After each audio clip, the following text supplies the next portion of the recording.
ദൈവ തിരുനാമത്തിന് മഹത്വമുണ്ടാവട്ടെ. Bible reading പ്രോഗ്രാമിൽ സംബന്ധിക്കുന്ന ഏവർക്കും കർത്തൃനാമത്തിൽ സ്നേഹവന്ദനം. സംഖ്യാപുസ്തകം 16-ാം അധ്യായം. മോശയ്ക്കും അഹ്റോനുമെതിരായി ലേവി ഗോത്രക്കാരനായ കോരഹും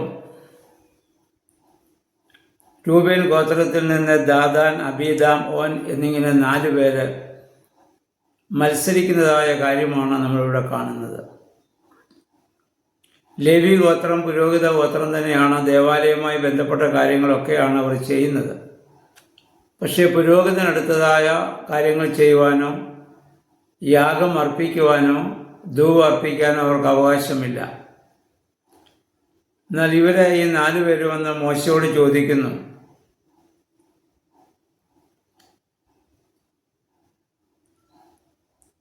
ദൈവം ജനങ്ങളുടെ ഇടയിൽ വസിക്കുന്നവനാണ്, ജനം മുഴുവൻ വിശുദ്ധരാണ്.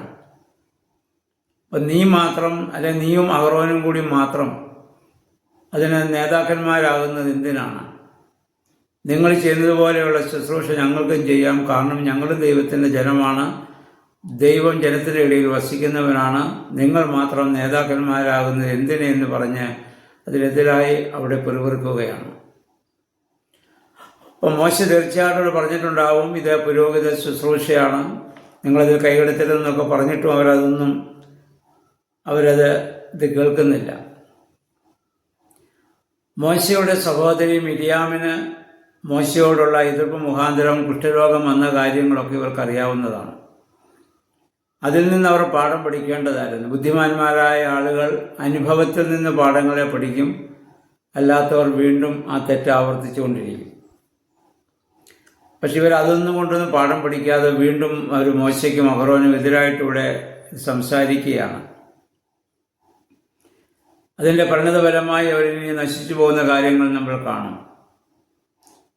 വിശ്വാസം മുഖാന്തരം എടുക്കപ്പെട്ട 2 പേരാണ് ഏലിയാവും ഹാനോക്കും. എന്നാൽ വിശ്വാസവും മത്സരം മൂലം നശിക്കാൻ പോകുന്ന ചില ആളുകളെക്കുറിച്ചാണ് നമ്മൾ ഇനി പുസ്തകത്തിൽ വായിക്കാനായിട്ട് പോകുന്നത്. അവരാദ്യം 4 പേരായിരുന്നു. എന്നാൽ പിന്നീട് മോശ അവരെ വിളിക്കുന്ന സമയത്ത് അതിൽ ഓൻ എന്ന് പറയുന്ന ആൾ അതിൽ നിന്ന് അങ്ങ് പിന്മാറി.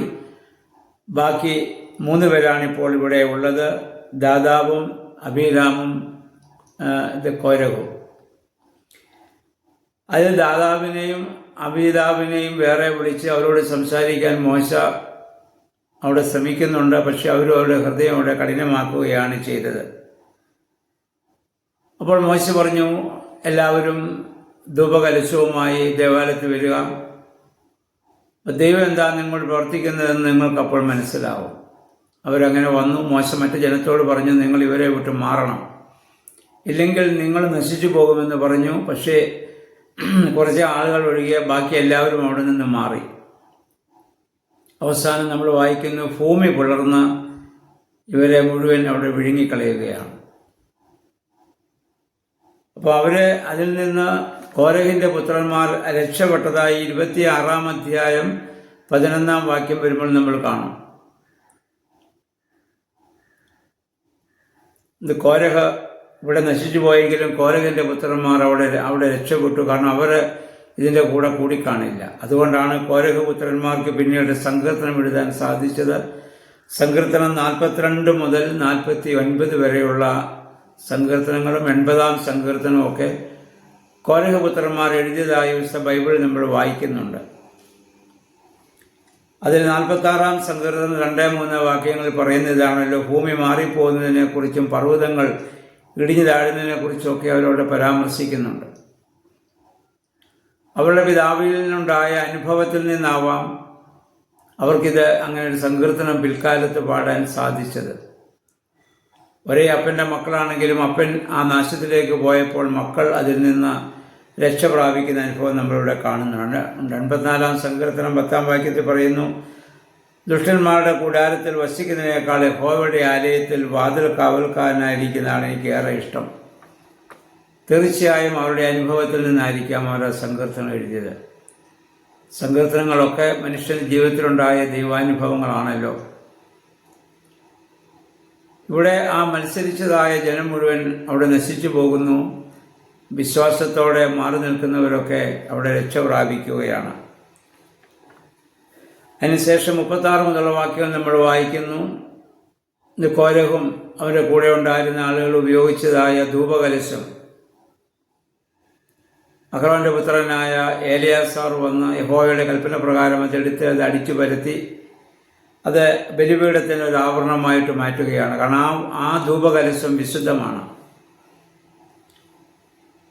അതിന് യോഗ്യതയില്ലാത്തവർ അത് ഉപയോഗിച്ചുവെങ്കിലും ആ ധൂപകലശം നേരത്തെ തന്നെ ശുദ്ധീകരിച്ചതാണ്. മോശ തൈലം പൂശി അത് ദൈവനാമത്തിൽ വിശുദ്ധീകരിച്ചതായതുകൊണ്ട് അത് കളയാനാവില്ല. അത് അടിച്ചു വരുത്തി ആ ബലിപീഠത്തിന് ആവരണമായിട്ട് അവിടെ ചെയ്യുന്നതായി നമ്മൾ കാണുന്നുണ്ട്.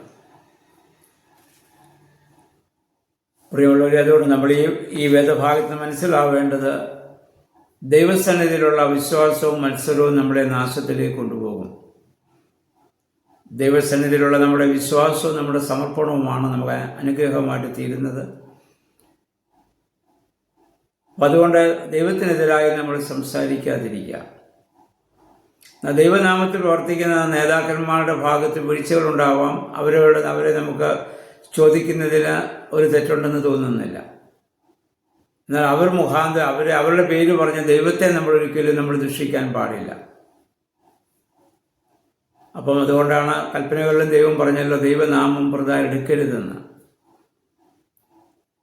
അതുകൊണ്ട് ആ വിശ്വാസത്തിൻ്റെ പൂർണ്ണതയിൽ ദൈവത്തെയും ദൈവികമായതിനെയും സമീപിക്കുവാൻ നമുക്കിടയായിട്ട് തീരണം.